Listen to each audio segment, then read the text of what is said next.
अस्सलाम वालेकुम नाज़रीन, मैं हूं एजाज अहमद और आप मेरा प्रोग्राम देख रहे हैं व्यूज़ ऑन न्यूज़। प्रोग्राम में आप सबको खुशामदीद।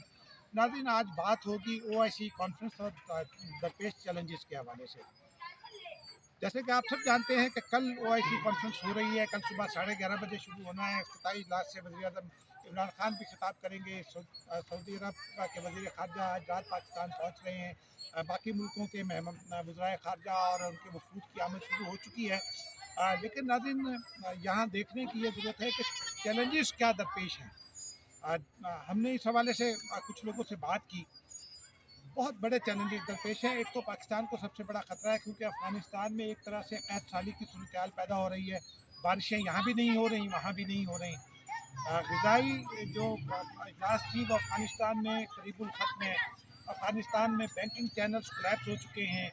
अफ़गानिस्तान में कैश इनफ्लो मौजूद नहीं है। फिर अमरीकी पाबंदियाँ जो हैं अफ़गानिस्तान पर, अकाउंट्स उनके फ्रीज़ हैं। उनके 9.2 अरब रुपए के असासे फ्रीज़ हैं। और वो कि इंसानी बुनियादों पर इमदाद के लिए जो पिछले दिनों दोहा में मुज़ाकरात हुए अमेरिका और अफ़गानिस्तान को, उसमें कुछ सैंक्शंस को ईज़ लाने का उनमें फ़ैसला हुआ था। लेकिन वज़ीर ख़ारजा शाह महमूद कुरैशी ने गुज़िश्ता रोज़ ये बताया कि उनकी टोनी ब्लिंकन से जो बात हुई थी इस मामले पर, जो उनके अमेरिकी मनसब हैं, तो उनका ये कहना था कि कुछ कानूनी मामलात हैं, कुछ कानूनी रुकावटें, उनको दूर करने के हवाले से हम गौर कर रहे हैं, कुछ इक़दामात उठा रहे हैं। नाज़रीन, चूँकि चैलेंज बहुत बड़ा है, 38 मिलियन लोग हैं।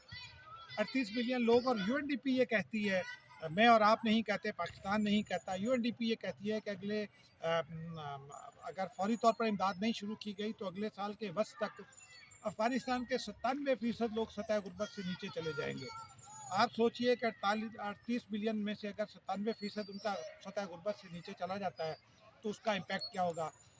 वर्ल्ड फूड प्रोग्राम का ये कहना है कि अभी तक अफ़गानिस्तान में सिर्फ 5% लोग ऐसे हैं जिनके जो ग़िज़ाई किल्लत का शिकार नहीं है, उनको मुनासिब ग़िज़ा मिल रही है या वो मुनासिब ग़िज़ा तक एक्सेस रखते हैं। ये एक तो चैलेंज है, इसके हवाले से बात होगी। फिर एक बड़ा चैलेंज जो इमर्ज हो रहा है कि अगर अफ़गानिस्तान में इंसानी अलमिया जन्म लेता है तो दहशतगर्दी को कैसे रोकेंगे, क्योंकि लोगों को तो पेट भरना है और लोगों के लिए सबसे बड़ा चैलेंज है कि वो अपने बच्चों को फीड इन कर सकें।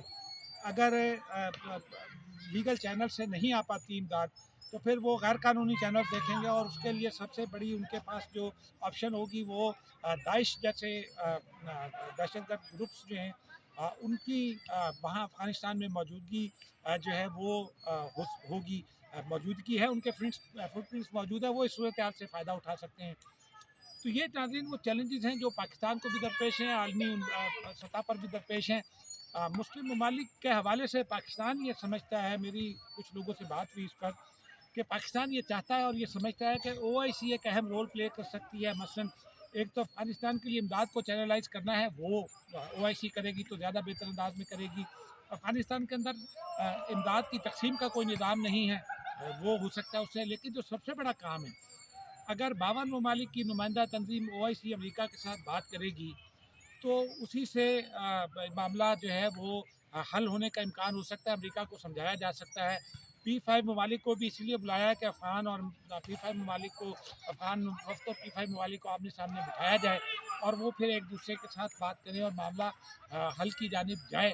नाज़रीन, ये कोई इतना आसान काम नहीं है, लेकिन जो ख़तरात हैं वो हमने आपको वो बता दिए हैं।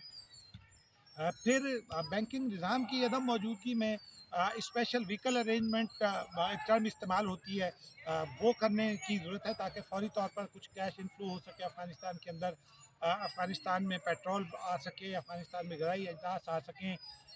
भारत का अपना एक ख़तरा वहाँ मौजूद है।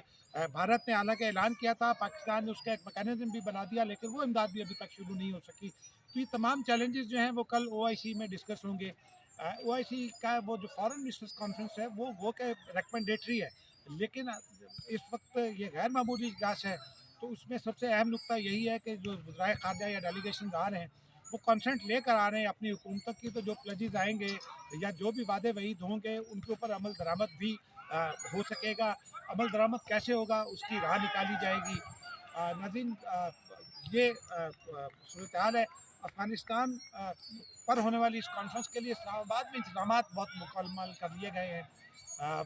ये जो इस्लामाबाद को दुल्हन की तरह सजा दिया गया है।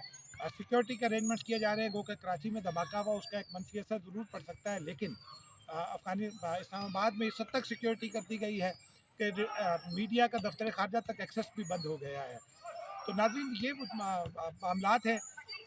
इनको आप देखिए कल क्या सिफारिशात सामने आती हैं, क्योंकि पाकिस्तान शिद्दत से ये ख़्वाह है कि दुनिया और अफ़गानिस्तान को कनेक्ट किया जाए, क्योंकि पाकिस्तान ये समझता है कि अफ़गानिस्तान के रास्ते ही कनेक्टिविटी जो है वो अफ़गानिस्तान के मसाइल का हल है। इसमें नाज़रीन एक और अहम नुक्ता है कि अफ़गानिस्तान की जो मौजूदा अबूरी रजीम है, तालिबान रजीम, ये पार्ट ऑफ द प्रॉब्लम है मेरी नज़र में। क्योंकि अब तालिबान जिनके बारे में हमारा ये ख़्याल है कि वो बदल चुके हैं, वो इस बात का अंदाज़ा ही नहीं कर सके कि अगर वो इक़्तिदार में कब्ज़ा कर लेते हैं तो फिर क्या सूरत हाल हो सकती है। इस सूरत हाल में तालिबान को भी ये रियलाइज़ करना होगा कि वो किसी हद तक दुनिया की बात माने, ताकि और इंक्लूसिव गवर्नमेंट बनाए। हामिद करज़ई या अब्दुल्ला जैसे लोगों को, जो अशरफ गनी के इस वक्त मुखालिफ हो चुके हैं, उनकी नुमाइंदगी काबीना में हो, ताकि आलमी इमदाद का रास्ता खुल सके और दुनिया के साथ ताल्लुकात का रास्ता खुल सके। नाज़रीन, आखिर में मुझे एक माज़रत करनी है। गुज़िश्ता दिनों मैंने एक प्रोग्राम किया था रहमान मलिक साहब के इंकशाफात के हवाले से। गो कि मेरा मतवा नज़र वो नहीं था, लेकिन कुछ दोस्त ये समझे कि शायद बेनज़ीर भुट्टो के कत्ल का इल्ज़ाम रहमान मलिक साहब पर लगा है। ऐसा नहीं है। रहमान मलिक साहब पर कुछ लोगों ने, जो उनके मुखालिफिन हैं, बहुत बल्कि मीडिया में भी जो उनके नाक़िद गिने जाते हैं, वो ये तासुर देने की कोशिश कर रहे थे कि रहमान मलिक का साहब बेनज़ीर भुट्टो साहिबा के सिक्योरिटी इंचार्ज थे। वो सिक्योरिटी इंचार्ज नहीं थे, वो सिक्योरिटी एडवाइज़र थे, और वो उन्होंने अपना काम बखूबी किया था।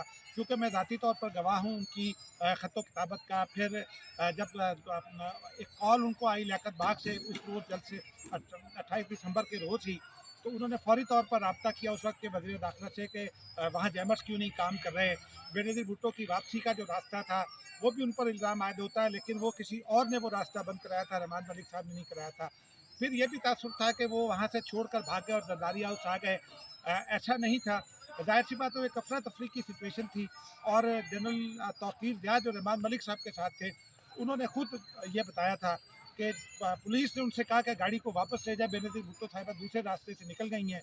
तो फिर वो जरदारी हाउस पहुँचे, लेकिन जरदारी हाउस से जब उनको इल्म हुआ, तो रहमान मलिक साहब ये कहते हैं कि वो फिर बेनज़ीर भुट्टो हॉस्पिटल पहुँचे। तो जो वो इल्ज़ाम था, ये तासुर उससे गया। मैं उसकी मदद चाहता हूँ, क्योंकि मुझे ज़रा वाज़ेह अंदाज में ये बात करनी चाहिए थी। उम्मीद है कि जिन लोगों ने ये प्रोग्राम सुना और उनका ये तासुर बना, ये गलतफ़हमी अब दूर हो गई होगी, और मुझे रहमान मलिक साहब से भी माज़रत करनी चाहिए। अखलाकियात का और सहाफ़ती अखलाकियात का यही तरीका है। उनसे भी मैं मेरी माज़रत। मुझे इजाज़त दीजिए कि एक नई वीडियो तक के लिए, उस वक्त तक के लिए खुदा हाफ़िज़।